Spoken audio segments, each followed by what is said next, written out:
I would like briefly to give the background under which this bill has been brought forward by the government. The House is aware that this institution has been in existence now for nearly half a century.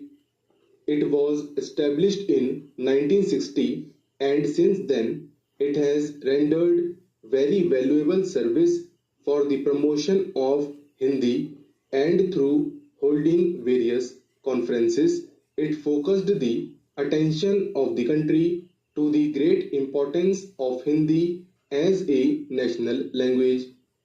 The institution has rendered valuable service in various other ways also.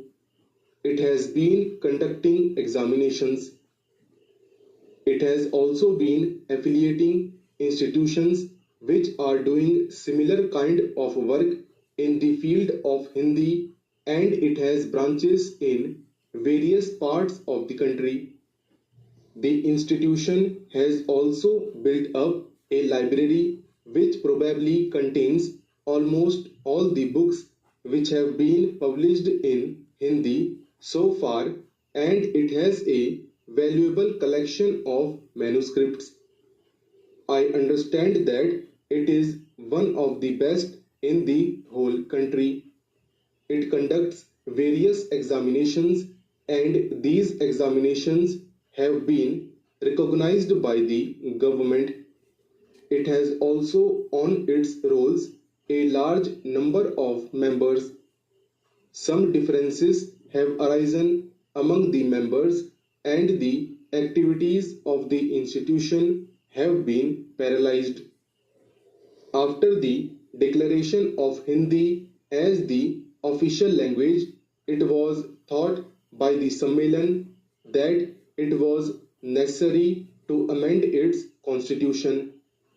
Therefore, at the Hyderabad session of the Sammelan held in March 1999, a resolution was passed for the amendment of the constitution, and a committee of 21 members was appointed to frame the rules and place its recommendations before a special session of the Sammelan to be held at Patna.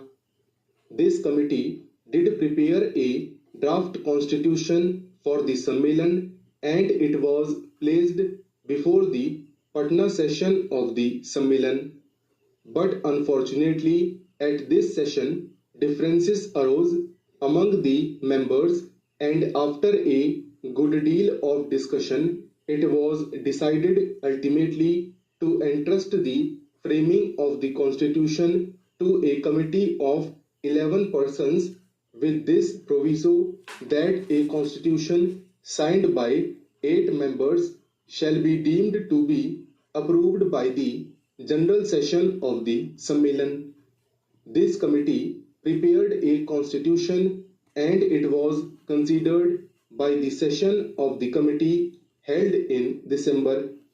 At this session, differences arose among the members, and the Sammelan was not able to hold its session.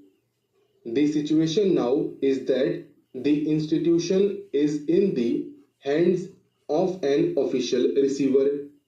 He has done good work, but obviously, at the present moment, because he is only an honorary person looking after the institution, he cannot give much time, and the institution had not been doing the work for which it was established several years back.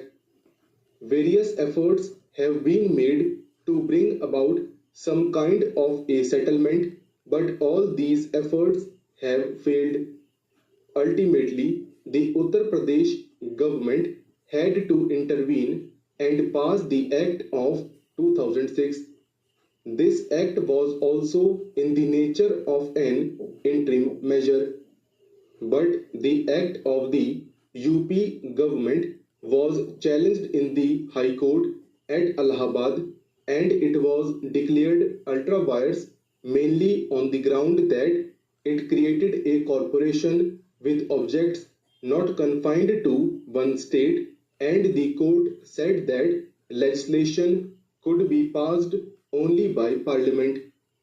We have been receiving various representations from people who are interested in the welfare of this institution and the promotion of Hindi, and the government have therefore thought it proper to declare this institution as an institution of national importance and to rescue the institution which has unfortunately fallen into evil days.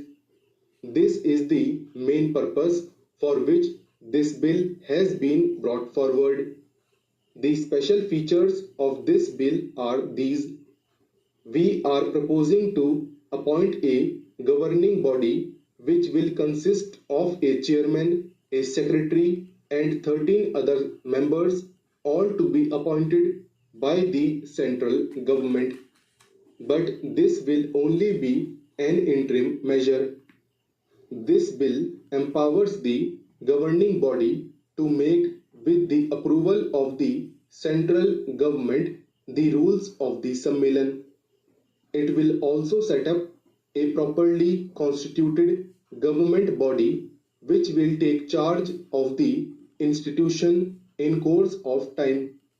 The House will note that in clause 12 of the bill, the governing body has been empowered to make, with the approval of the central government, rules of the Sammelan in respect of the matters relating to membership, including the qualifications and disqualifications for membership of the Sammelan, the powers and functions of the governing body, the conduct of election for the constitution of the governing body, and the decisions on doubt and disputes at or in connection with these elections. It is also proposed that the accounts of this institution should be audited by a chartered accountant. The Government of India have a certain responsibility in the promotion of Hindi, and the House is aware that the government have taken various measures to promote Hindi throughout the country during the last several years.